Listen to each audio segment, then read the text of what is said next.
আল্লাহ যতদিন বেঁচে রাখিস ততদিন আল্লাহ তাআলা যেন ময়দানে আসার জন্য তৌফিক দান করে। ইজতেমা থেকে শুরু করছি স্বাধীনের পর থেকে। এরপরে আমরা হায়াতে চলতেছি যে আল্লাহ তাআলা যতদিন আমাদের হায়াত চলছে ততদিন যেন আমরা ইজতেমায় চলতে পারি। আল্লাহকে আপনি খুশি করার জন্য এখানে আসছি। মোটামুটি খুবই সুন্দর ভাবে আছি, কোনো সমস্যা নাই। আর ইজতেমা হওয়ার কারণে আমাদের একটু সুযোগ সুবিধা ভালো হয়েছে। আমরা লোকজনের ভিড় কম, আমরা আমাদের পেশাব পায়খানা করার জন্য একটু সুবিধা হচ্ছে। সর্বদিকে আমাদের মোটামুটি আল্লাহর রহমতে সুবিধা হচ্ছে। এই জন্য আল্লাহ তাআলার দরবার লাখ লাখ শুকরিয়া। আমরা প্রতি বছর যে এরকম ইজতেমা করতে পারি, আর সারা বিশ্বের মানুষ এরকম ইজতেমার জন্য দোয়া করবে, ইজতেমা যেরকম কামিয়াব হয়, আল্লাহ যে ইজতেমা কবুল করে বাংলাদেশের, এই জন্য আমরা সর্বপ্রাণ মুসলমান ভাইরা এরকম দোয়া করবে ইজতেমার জন্য ইনশাআল্লাহ। বিশ্ব ইজতেমাতে আসছি আল্লাহর কাজ করার জন্য, আল্লাহকে রাজি খুশি করার জন্য এবং নামাজ শেখার জন্য যে কিভাবে আল্লাহ দুনিয়াতে চললে ভালোভাবে চলা যাবে, এই জন্য আমরা বিশ্ব ইজতেমাতে আসছি। আখিরি মুনাজাতের পর আল্লাহ যেন আমাকে বাড়িতে ফেরায় আল্লাহর কাজের জন্য, আমরা যেন আল্লাহর কাজ করতে পারি, বাড়িতে যায় আল্লাহর কাছে মানুষ যেন হেদায়েত হয়, আমরা দিনের রাস্তায় যেন আসে, আল্লাহ পাকের নামাজ বন্দিকে সবাইকে যেন পুরা তৌফিক দান করে।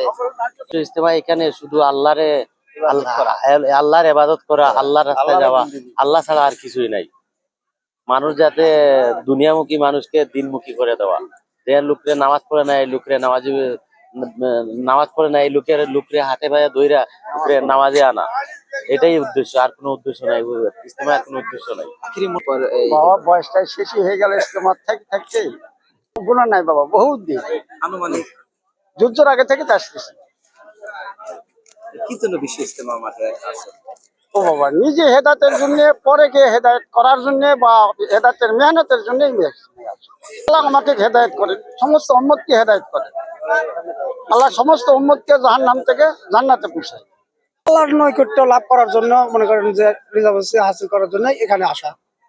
টাঙ্গাইল সদর থেকে এসেছি, আব্বুর সাথে এসেছি। এখানে দিনী শিক্ষা নেওয়ার জন্য এসেছি। বড় হয়ে হাফেজ বলেন।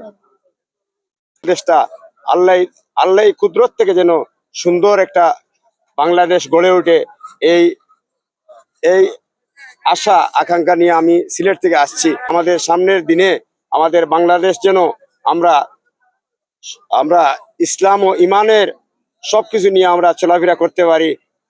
আল্লাহ যেন আমাদেরকে দিনের পথে চালায়, এই আশা। যারা যায়নি এখনো, এরা মাঠেই ছিল, মাঠের থেকেও বাইরে। পর্ব দেওয়ার কারণে আমাদের সুযোগ সুবিধা সুন্দর হয়েছে, ভালো হয়েছে। সকলে এরকম থাকা খাওয়া, আর এরকম ইমান আমল মানুষ যাদের সামনে ভালোভাবে চলতে পারে, কাজটা দিনের লাইনে আরো আগানো যায়, কিভাবে সুন্দর করা যায়, আগামী দিনগুলো কিভাবে ভালো মতো চলা যায়, সারা বিশ্বে কিভাবে এই দাওয়াতটা পৌঁছে যায়, প্রত্যেকটা ঘরে ঘরে কিভাবে এরকম মানুষ ইসলামের পথে চলতে পারে, প্রত্যেকটা ঘরে ঘরে মা বোনরা কিভাবে পর্দাশীল হয়ে যায়, সেই বিষয়ে আলোচনা হবে। সামনে বিভিন্ন দেশ থেকে বিদেশ থেকে আমাদের মুরব্বীরা আসছে, ওনারা বয়ান করবে, সুন্দর সুন্দর কথা বলে আমরা সেগুলো শুনবো এবং তারা যে দিক নির্দেশনা দিবে সেই অনুযায়ী আমাদের চলবো আর কি।